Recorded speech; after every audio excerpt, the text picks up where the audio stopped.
Hello, everybody. Drasco here from uplevelmind.com, where my main mission is to help hearts and entrepreneurs who know all the business strategies normalize and realize their next business upgrade by mastering what's between their ears. And for today's episode, we have a real talk segment where I bring in a hearts and entrepreneur who isn't seeing the consistent and stable growth in their business. And then live on the call, I get to help them break down one specific aspect most overlooked in business strategy, which is that of the inner aspect. And for today's guest, we have Melissa Lyon West, and she helps people who have left high demand religions break free from the fear and the guilt so they can live confident and happy lives of purpose. She is actually a cult survivor turned international confidence and self-worth coach, world traveler, nature lover, and badass mom of four. And she shares vulnerably on how she went from living in a high demand religion for 30 years with no voice or power to becoming a nonprofit director and a business owner, and now the champion for people creating a life they love. So, Melissa, thank you very much for being here. How are you doing today? Yeah, thanks for having me on. I am doing well. Thanks.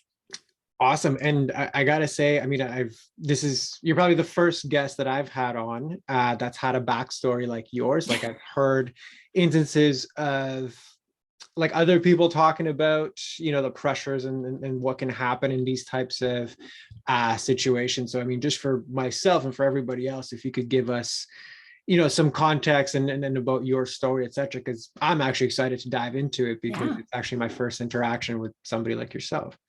Yeah, it's funny because I lived my life, so it's just normal for me. And when I talk to other people and I say things like, I grew up in a cult and I see their face, I'm like, oh yeah, this is not normal. Yeah, so I grew up in a fundamentalist Baptist church. So very conservative, very, very right leaning. Um, I try to like just paint a little bit of a picture for people to understand what it was that I grew up in.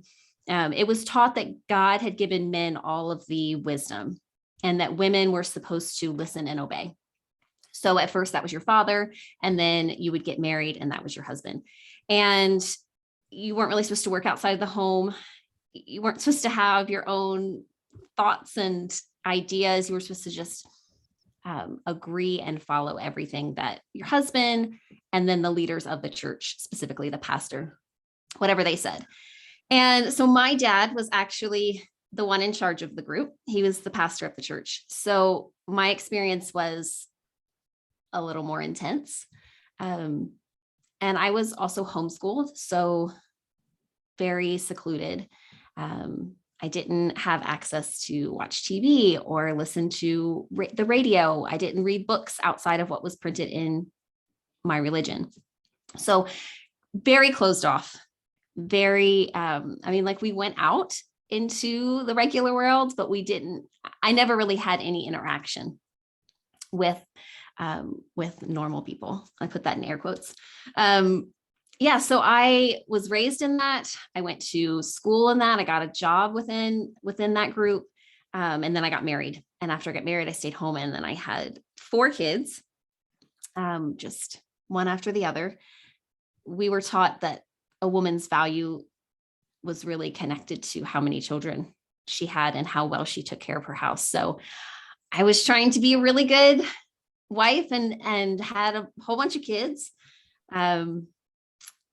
When I had my last baby, I had recently met somebody on the outside, and we just clicked and we connected, and she just decided she was going to help me get out. And she had a little bit of experience with people in my type of religion. And she spent probably 2 years just asking me questions and challenging me to think for myself. And I know it sounds funny, but I remember looking at her in the beginning thinking, I'm pretty sure she's going to hell, but I really want to be like her. I mean, she was, she was everything that we were taught was wrong. She was really loud and opinionated, and a woman, that's just, the worst. She was covered in tattoos. She had, facial piercings, and she said whatever she wanted. She was very kind, but she wasn't necessarily nice, if that makes sense. Like, she wouldn't say something just to pacify people. She would say truth, but she was so kind. And I was drawn to that authenticity, but I didn't know how to get there. And yeah, it probably took 2 years of her just really challenging me and connecting with me before I was really strong enough to leave on my own. And because it was everything we knew, both my husband and I, we had family in it. It was all of my family. We both worked within the group. It was our social structure.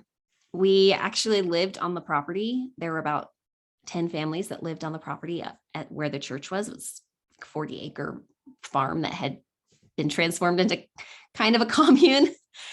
So it was everything. It was everything we knew.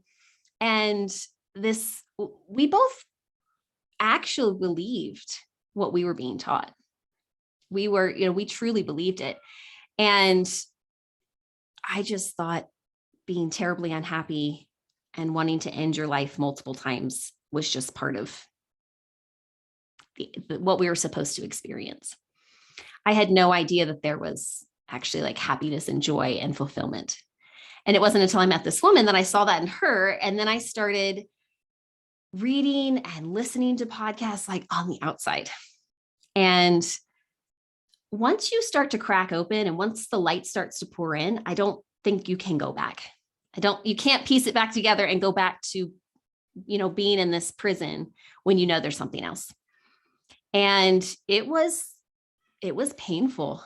And I mean, when we left, we lost friends, people, kind of shunned us. Family relationships are really strained, but finding the freedom on the other side has honestly been, I would never go back. I would never go back. It's so good. Like to know that I'm worthy and to know that I'm enough and to know that I'm strong and courageous and brave and knowing all of that's already within me. I don't need someone else to save me. I don't need to listen to what someone else is already telling me to how to live. And when I left, I got a lot of help. I got therapy and I got coaches and I started sharing my story. And I realized that while my story is a bit extreme, so many people, especially those who have been in a religion that asks a lot of them, feel these same feelings of fear and guilt and shame. And I was like, oh, I'm not alone. This is very common. And I just decided well, I didn't just decide. It's a long story how I got there, but I realized that this is my purpose. My purpose is to live so fully and so bravely that other people can see that and say, oh, I can do that too. And when I coach people and they're like, I don't know, like I want to leave this job or I want to leave this relationship or I'm not happy, even though my life looks good and I don't know if I can change it. I can be like, if I can do it, you can do it. So yeah, that's my story in a nutshell.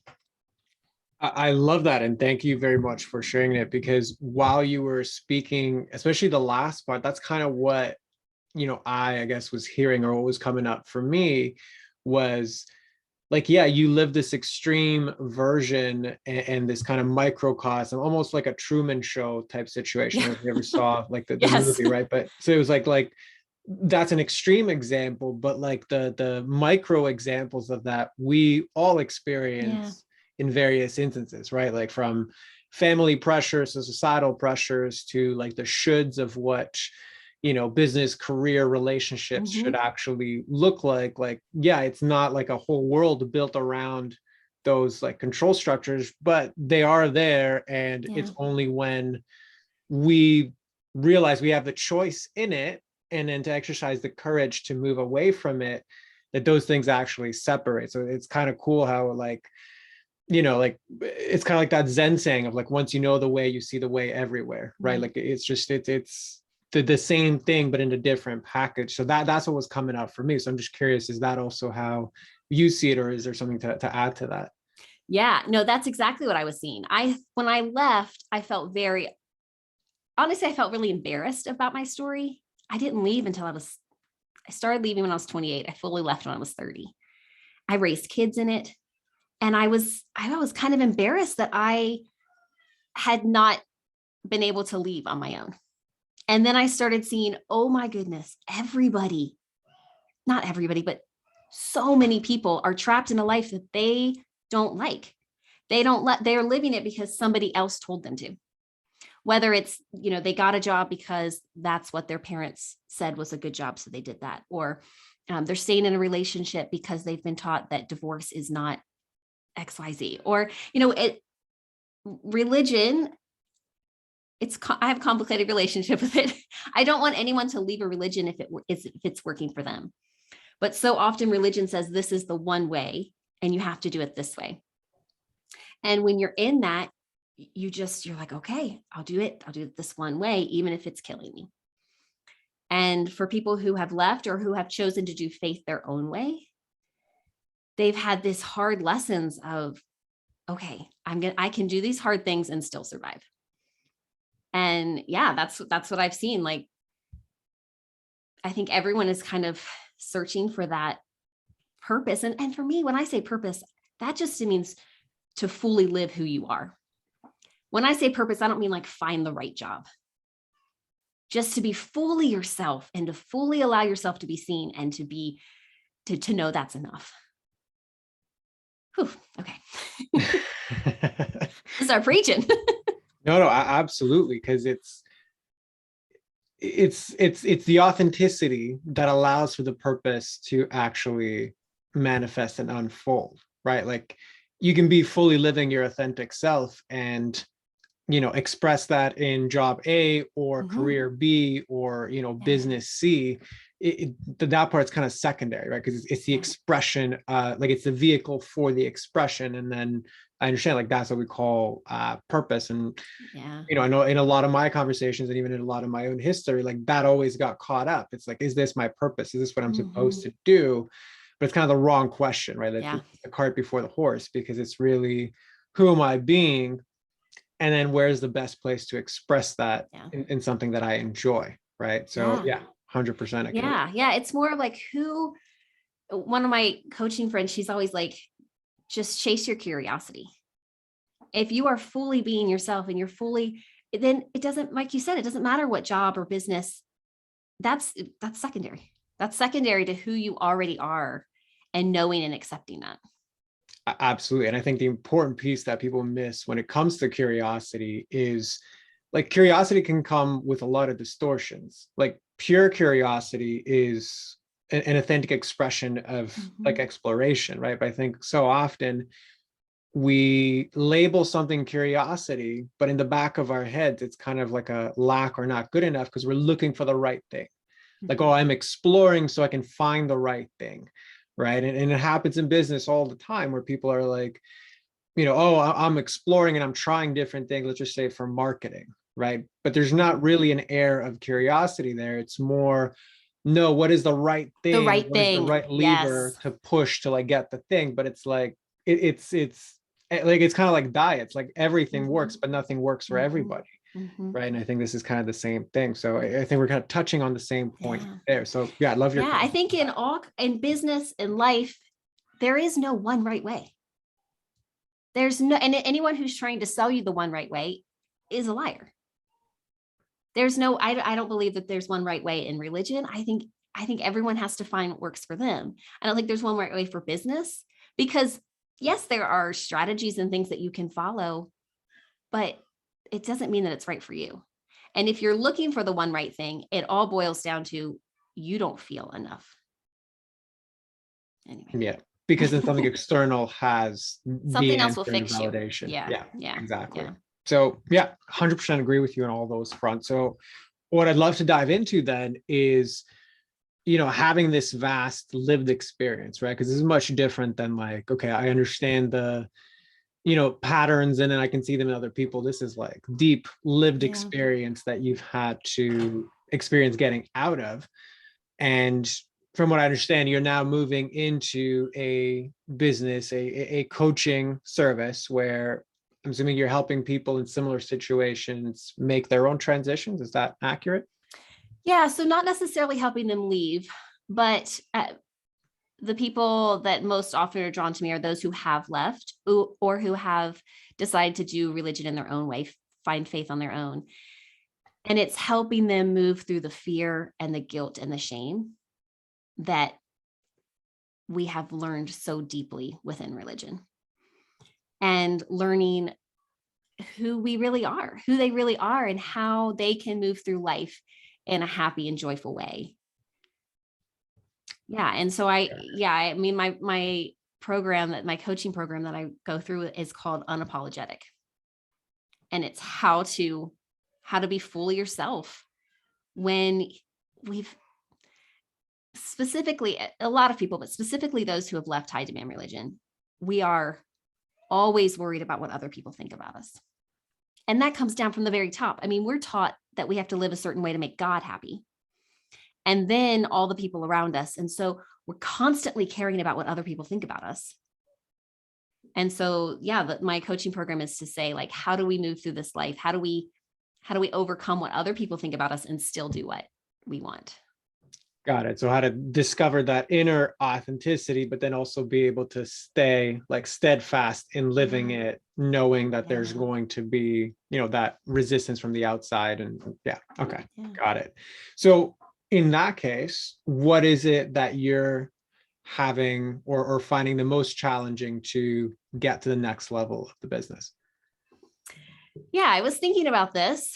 And so often what we coach around is the same things that we are dealing with, right? And we're just a few steps ahead of those that we're coaching. And it's really, I mean, I sat with this question for a minute, and we come from a situation where there's a lot of control, a lot of people controlling us, a lot of people trying to control our money and our thoughts and our feelings. And I think my core fear is, what will people think about me when I start to try to sell to them? Right. And it's like, I want to help and I want to serve and I want to help people find freedom. But when it comes to the selling aspect, I'll go through my calls, my like exploration calls with clients, and it'll come to the end where it's like, okay, and here's how much it is, and here's what it looks like. And I can just feel my whole body just like, and mentally, I know what I offer is so much more than a price tag, right? It's steps towards freedom. And I've experienced, and I know how valuable that is. But yeah, when it comes to the selling part, it shows up for me in procrastination. I won't reach out. Somebody will be interested in what I offer, and I'll just kind of put it off, or I won't respond to something when they're asking, right there asking for help. And I'm like, oh, but I know it's going to come to selling. So I'll do that tomorrow. Even if it's subconscious, right? We always find something more important to do to put off what we know we want to do or should do. Okay. So it's coming up in the selling. So actually like saying, okay, this is the price. Are you in or out? The procrastination in terms of being visible, right? So going out and like actually talking about what you do and inviting people to have these conversations. And then even when it's inbound, people want more of your stuff, then it's like, no, like kind of push it aside. I don't want to be. Okay. So is there any other instances where this pattern shows up, or is that kind of the top three, the selling, the procrastination, and the responding? No, that's what it is. I mean, it shows up in different forms, whether somebody wants me to speak or, there's the underlying thought is, what are they going to think about me? Or am I going to come off as, I don't know, fill in the blank, however I'm feeling that day. Okay. So what will people think about me? That's kind of the overarching. Okay. So 1 second. So that statement, like, what will people think about me, or how would you word it if it wasn't a question? Like, what will people think about me? What's kind of behind the question? Is people are thinking something about me? People are judging me? Like, what's behind? Yeah, the thought is, okay, so the thought is, it's a good question. They will think that I guess it's more of like, they won't think I'm being authentic. They'll think I'm trying to control them or manipulate them. That's the word, manipulate them. So people think I'm trying to control them. No, it's not control, it's manipulate. Manipulate. Yep, because that's so much of what we've come from. And I so desperately don't want to be seen that way, which is not true. That's not who I am. It's not what I do, but it shows up in that fear. Got it. So people will think I'm trying to manipulate them Mhm. because people have tried to manipulate me. Yep. Okay. So then is it really about what will people think about me, or is it about what I'm doing can be perceived as manipulative?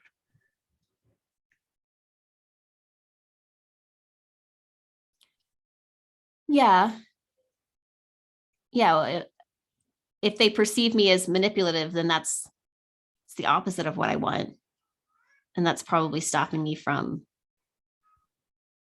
moving forward because I Sure. don't want to see, I don't want them to think that about me. Yeah, it's going to be hard to do a very authentic business if you're constantly manipulating people. So Yes. I understand. The reason I ask it is because, okay, so we started this whole thing with saying, well, what will people think about me? But it's like, you already know what people are thinking. Like, it's not because it's like, what will people think about me? It's like, well, maybe I'm manipulative, maybe I'm inauthentic, maybe it's something else. But you're like, no, they're just going to think that I'm trying to manipulate them. Mm-hmm. So to me, it sounds like, well, you kind of already know what they're thinking ahead of time.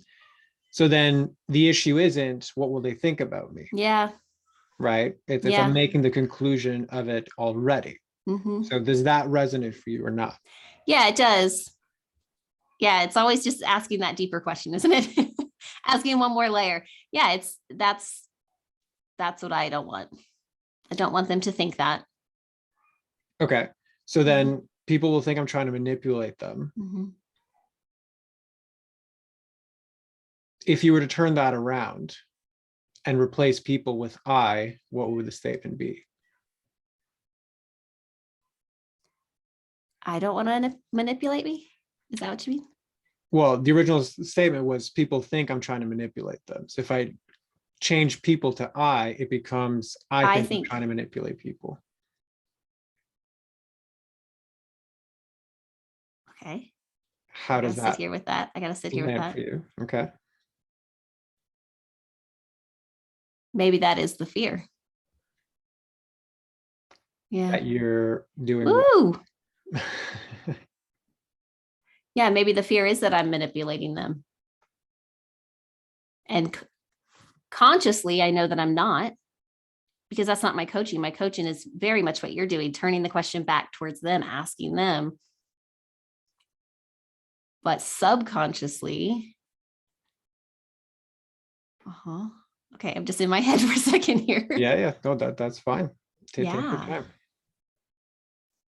Subconsciously, I am afraid that I'm doing that. I'm afraid that I'm the monster I'm trying to fight, right? So hold on, I gotta get a pen to write some of this stuff down. Sure. Go ahead. So if the fear is I'm trying to manipulate them, what are you manipulating them into?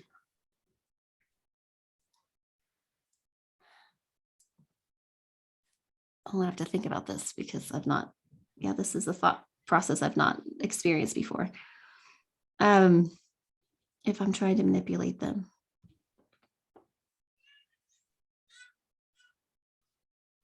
I'm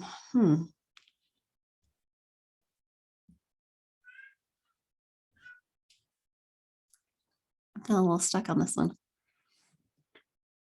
Can you ask the question again? Yeah. Can you repeat the question? Yeah. So, and just for people listening and kind of for yourself. So whenever we get into instances like this, where it's like, okay, I heard the thing or I heard the question, but then I kind of didn't afterwards, right? That's usually a clear sign of resistance, right? A clear sign of a defense. So there's something in there that doesn't want to be poked around, right? So I just want to acknowledge you for being okay to go down there. Yeah. Well, I'll also say this, so people understand what it's like. My body temperature has risen. My heart is beating a little faster. I'm a little bit sweaty because this feels scary.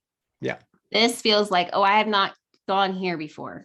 I'm tiptoeing into new areas here. And it is scary to admit anything about yourself that looks like a shadow, especially when it's for other people to listen to. Yeah, even more so at that point. Yeah, 100%. Which is why I said I applaud you for doing it. I just want to take that pause. So the original question was, what are you afraid that you are going to manipulate them to do?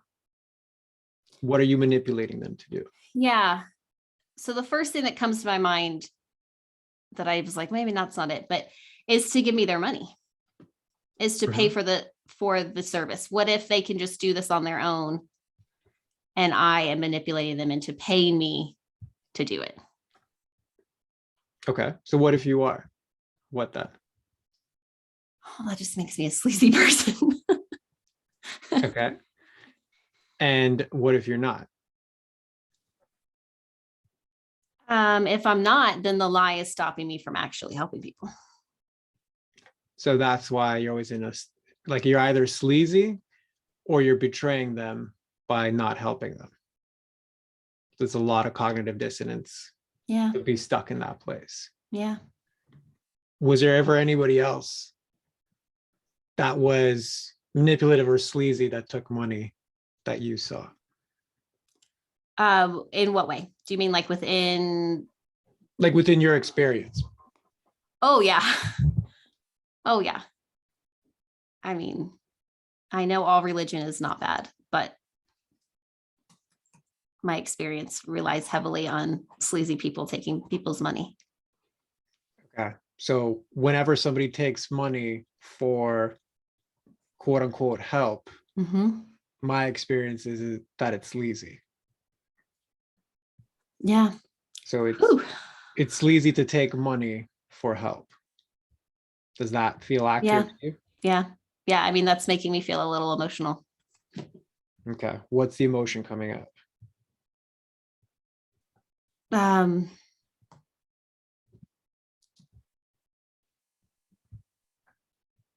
I guess that I haven't, yeah, I guess that maybe even, just got real deep, real fast here. The emotion is that that's a hurt part of me that I haven't taken care of yet, that I haven't seen. And that's just kind of been living as a part of me, as a past part of me that's still showing up, asking to be healed. And I haven't. And so that was almost like a release. Like the emotion was release. And can you forgive yourself for that? Yeah. Yeah. Because that's not really you. Mm-mm. Right? Like, it's easy to take money for help is your observation of a world that you escaped. But it painted the picture of what taking money for help actually looks like across the board. And now you're in a position to be in that space. Therefore, you fall under the definition of sleazy. Yeah. Yeah. And you just listening, I'm thinking back, taking money in my past was all about taking someone's power. It was all about taking someone's power, saying, trust me instead of yourself. Whereas the work I do, it's the exact opposite. The exchange of money is so that I can say, okay, here's how you can trust yourself. Here's how you can take back your power. And it's really healing these storylines that, yeah, like the work I want to do is healing that. And I don't know that I'd seen that. Well, I know that I hadn't seen it. Tell me more about that. Which part specifically? Seeing money for help as sleazy, like seeing money for help as manipulative and taking somebody's power. That's the story. That's my subconscious belief right now. Well, I mean, I'm awakening to something different right now, but that was my belief. But my work is actually wanting to heal that storyline, even without me knowing that. Does that make sense? Am I making sense? I'm kind of like so much going on in my head right now. No, it absolutely makes sense. What I wanted to reflect back to you is, well, A, I agree with you. B, it's not that you need to heal that in a general sense. You actually just need to acknowledge it and heal it in yourself, Mhm. and open up the space for the other to do what they may in the exchange. Meaning, right, like right now, it's taking money, it's taking away somebody's power, and it's sleazy. I could view it from the other perspective as the most empowering thing somebody can do is invest in themselves through you, and actually learn how to utilize their full power. And the physical commitment of them showing up, the emotional commitment of them saying that they're ready, the mental commitment knowing that you're the best person to do it, and the financial commitment to put skin in the game is actually the most empowering spot that they can be in to truly tap into that, right? So like I can see the empowering bits of the transaction, the loving Mhm. bits of the transaction on the other end. The reason why I brought this up is that if you continue going forward, is like I have to heal the sentiment of like taking power through money is sleazy or as association with it. If you start to expand it out to other people, it may not be there. It might just be the projection, right? It might happen in certain instances, but it's like let the space occur for Yeah. whatever may come up. Yeah. But it's That's like my this is storyline that needs to be healed, not necessarily who I'm working with. correct. Yeah. Yeah. Correct. It's like leave your stuff to Mm-hmm. you. And if it Mm-hmm. shows up somewhere else, cool, you know how to deal with it, but it's like it's mine and I'm going to take Yeah. ownership of it as Yeah. mine. So does that make sense? Yeah. No, yeah, no, it makes perfect sense. Yeah. Perfect. So what's coming up for you now as you kind of digest this? Um actually I'm really excited. When there's a block. I mean, that's why I came on here, right? I knew there was something. I've got all the systems. I have business coaches. I've got all the stuff. I knew there's something. And yeah, it's exciting to realize like it's another layer of healing. It's another layer because my coaching is so connected to who I am. And the more I heal, the more I can help others learn.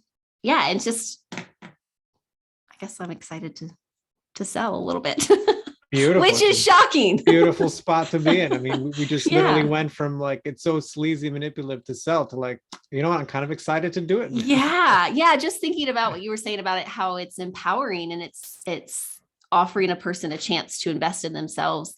And that's how I feel. I mean, when I hire a coach, I'm excited. I'm excited to say, okay, show me some more tools. 100%. And I can see that for others, but I wasn't giving myself that same acknowledgement, I guess. Yeah. Well, kudos to you for going there. So just to then kind of put a taper on that, how do you see this impacting your business now? Um, I mean, honestly, after this, I'll probably journal some just to kind of get it out of my head and get it onto paper and get a clear vision of what's happening here. But I see myself kind of reviewing this before I go into a call with somebody, before I enter into like an email transaction with somebody who wants to work with me, just kind of reminding myself until it becomes just second nature. Beautiful. Well, I think that that's a good way to go forward. So just then in the kind of container of this podcast and everything here, does this feel complete for you? Is there still something left outstanding? No, I feel great. Yeah, I'm actually excited to when it comes out to listen to it again. Awesome. Love it. So in that case, if you can just kind of close us off with like giving a summary of your experience and kind of your biggest takeaways. Yeah. I love when you're asked a deeper question. So often we can ask ourselves questions. And I'm really grateful that you just kept pushing until we got to the actual question that needed to be answered. Um, yeah. So that I'm really grateful for that experience. And just thinking about, I mean, for me, I'm really holding, my brain is still like moving like 100 miles an hour, just thinking of my, as offering, when I offer something for sale, it's actually giving somebody else a chance to step into their power. I'm not taking anything from them. I'm not taking their power. Yeah. Yeah. Beautiful. That's a great way to close us off. So thank you very much. Glad that this was super helpful for you. Yeah. Kudos to you for going in there and allowing yourself to go in there rather quickly. Like you're just, it's this, it's that. It did happen pretty fast. Yeah. So that's good. So then just close us off and let everybody know, who's the best person to contact you, where can they find you? Floor is yours for all that. Yeah. So I'm melissalion.com online. You can find me the same on Instagram. Yeah. And my main focus right now is people who have left high demand religion, they're ready for their power back, right? They're ready to figure out how to live in a way that makes them feel empowered and not drained. I do help other people who have those same feelings that didn't come from religion. But I do just really connect with people who have left high demand religions. And yeah, so all my information is online, or you can send me a message on Instagram. Beautiful. Well, we'll include all those details in the show notes. So Melissa, thank you very much for being here, being vulnerable, and for everybody else, we'll see you on the next one.